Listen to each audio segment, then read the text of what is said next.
Bismillahirrahmanirrahim. Assalamualaikum warahmatullahi wabarakatuh. Alhamdulillah wassalatu wassalamu ala Rasulillah Nabiyyina Muhammadin wa ala alihi wa sahbihi ajma'in, amma ba'du. Baik teman-teman sekalian, insyaallah pada kesempatan kali ini kita akan melanjutkan kembali pembahasan tentang makharijul huruf yang kita angkat dari kitab At-Tajwidul Musawwar karya Syekh Aiman Rusdi Suwaid hafizahullah ta'ala. Nah, sekarang kita masuk ke pembahasan al-halq, makhraj yang kedua, yaitu tenggorokan. Di mana posisi tenggorokan ini? Ya, di sini Syekh Aiman memberikan kode warna biru. Ya, jadi tenggorokan itu areanya itu ada di sini, dari sini sampai di sini. Ya, ini dikasih tanda panah ya, al-halq yang berwarna biru. Dari sini sampai sini itu tenggorokan. Berarti di bawah ini, di bawah yang area warna biru ini itu tidak termasuk bagian tenggorokan yang dibahas beliau di sini. Begitu juga di atas ini ya, atau sebelum memasuki makhraj ini, maka itu juga tidak dikatakan tenggorokan. Jadi area tenggorokan ini terbatas pada area yang berwarna biru ini. Baik. Nah, tenggorokan ini terbagi menjadi 3 bagian. Ya, kita langsung baca saja. Wa fihi salah satu makharija li sittati ahrufin. Ya.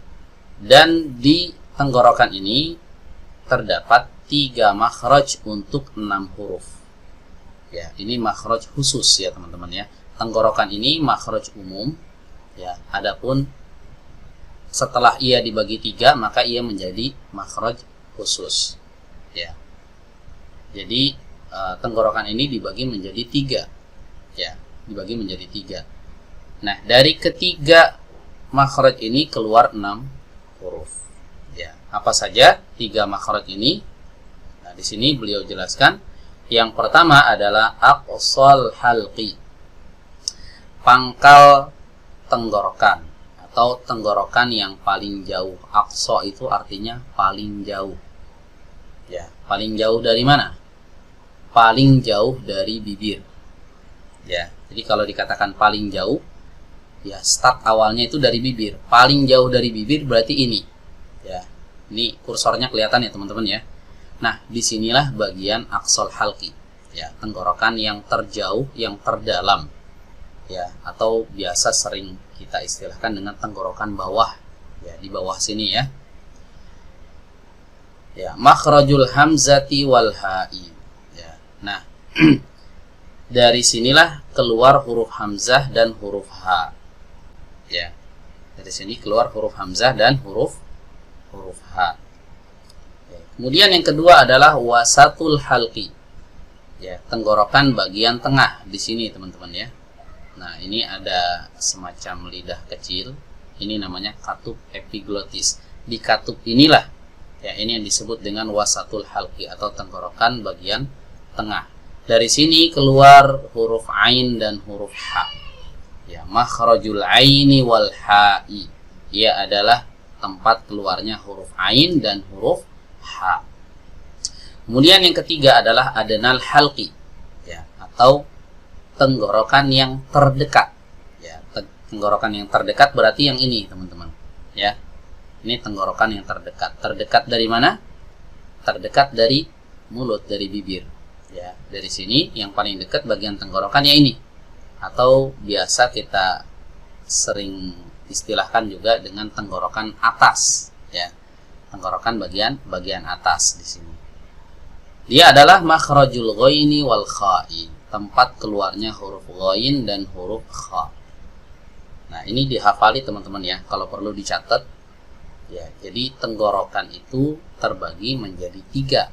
Ada tenggorokan terjauh, ada tenggorokan tengah, ada tenggorokan terdekat. Ya, atau biar gampang, ada tenggorokan bawah, tenggorokan tengah, tenggorokan atas. Nah, itu sama aja ya, cuma istilahnya aja.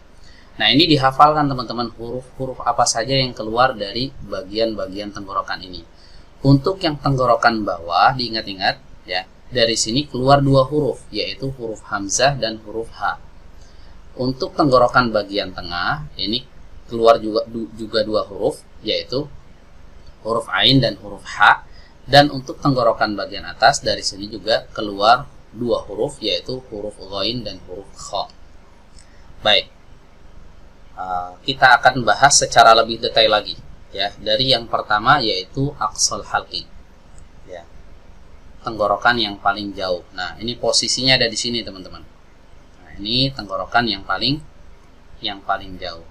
Ya. Kalau dikatakan tenggorokan yang paling jauh itu adanya di mana? Ya.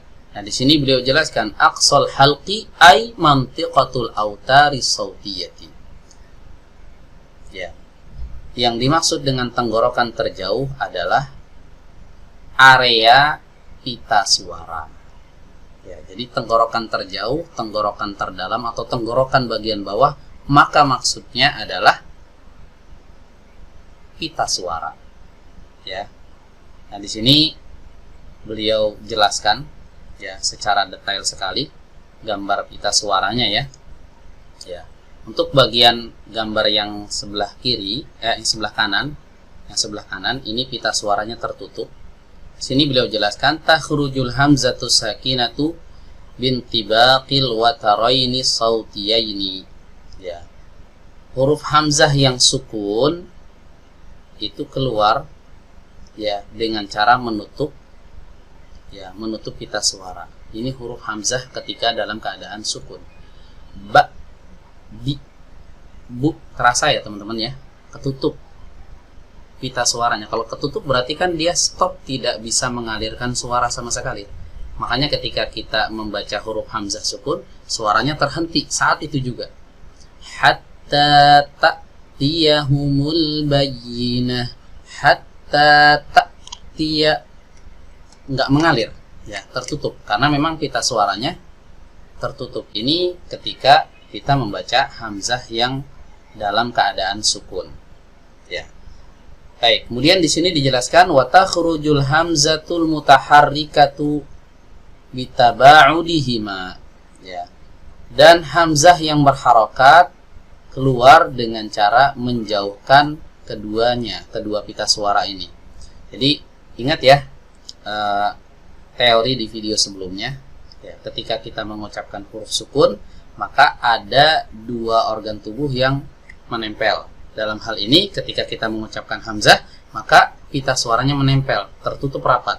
Nah, ketika dia berharokat maka kedua pita suara ini menjauh. A, I, U. Nah, ini ketika kita mengucapkan hamzah yang berharokat, ya. Baik.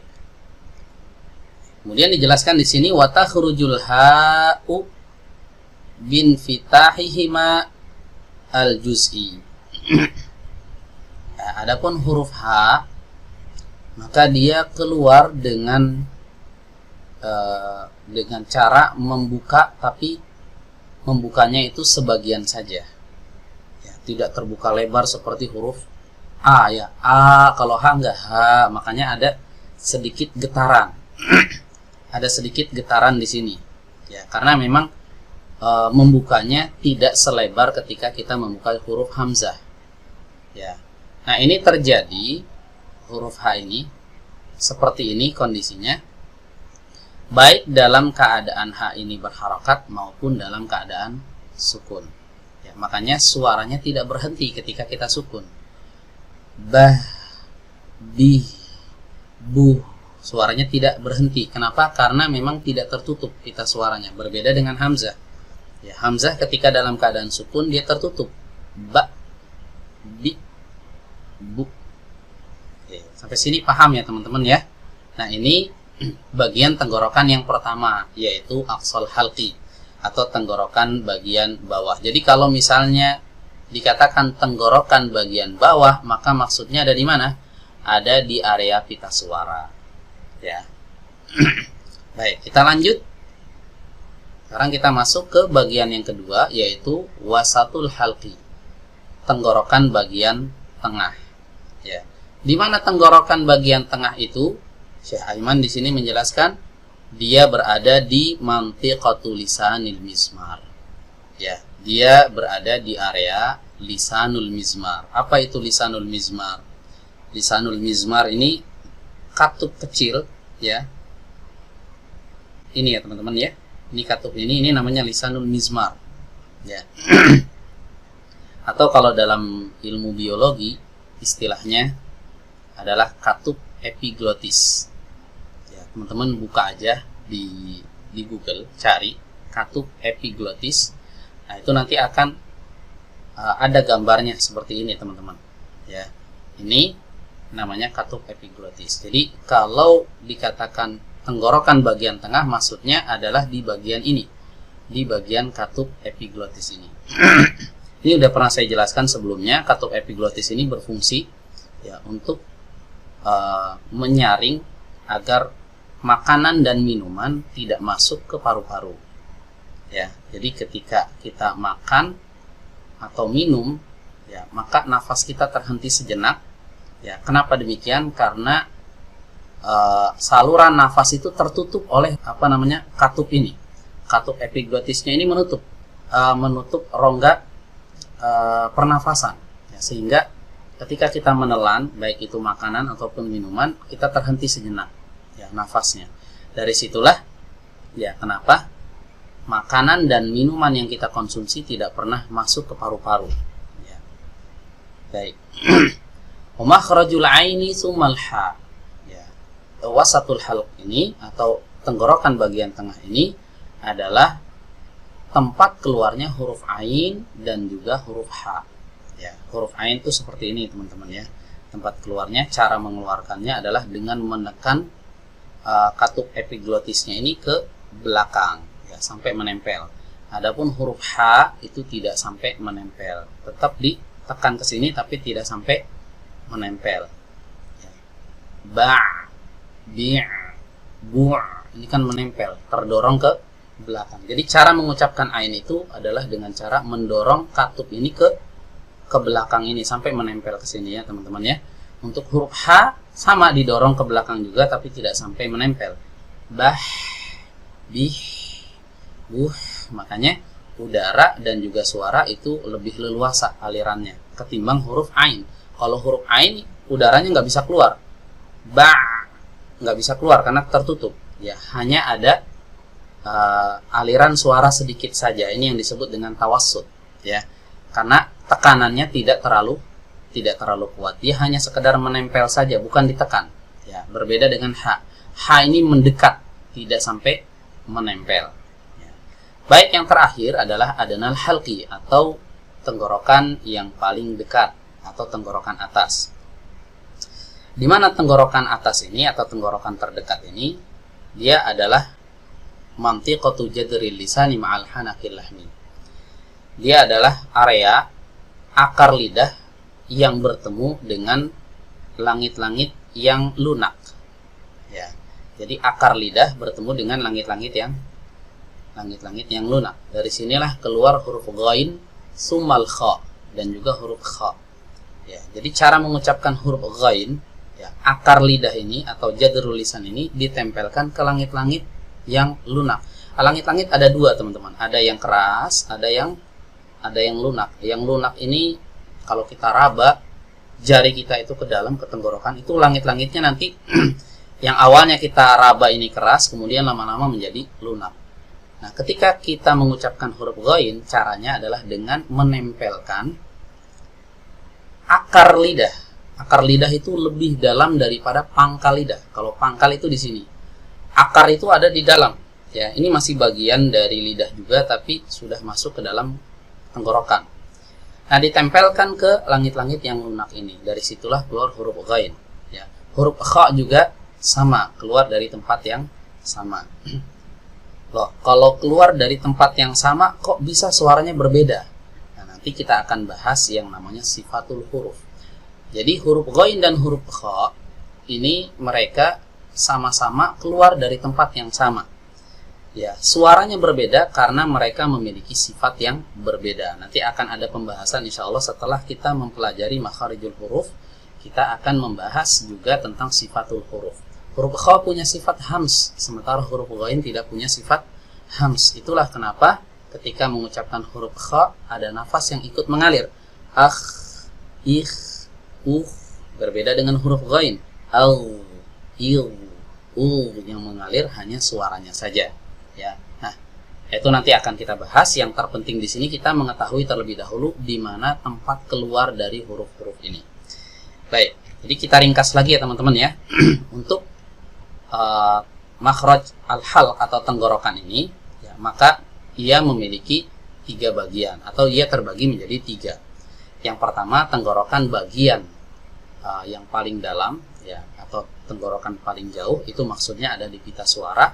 Keluar dari makhraj ini huruf H dan huruf hamzah dan juga huruf H. Ya. Kemudian tenggorokan bagian tengah itu maksudnya dari katup epiglotis ini, keluar dari sini huruf ain dan juga huruf H. Dan yang terakhir adalah tenggorokan bagian atas atau tenggorokan terdekat. Dari sini keluar huruf ghain dan juga huruf kha. Ya. Demikian yang bisa disampaikan. Kurang lebihnya mohon maaf. Akhirul kalam. Wassalamualaikum warahmatullahi wabarakatuh.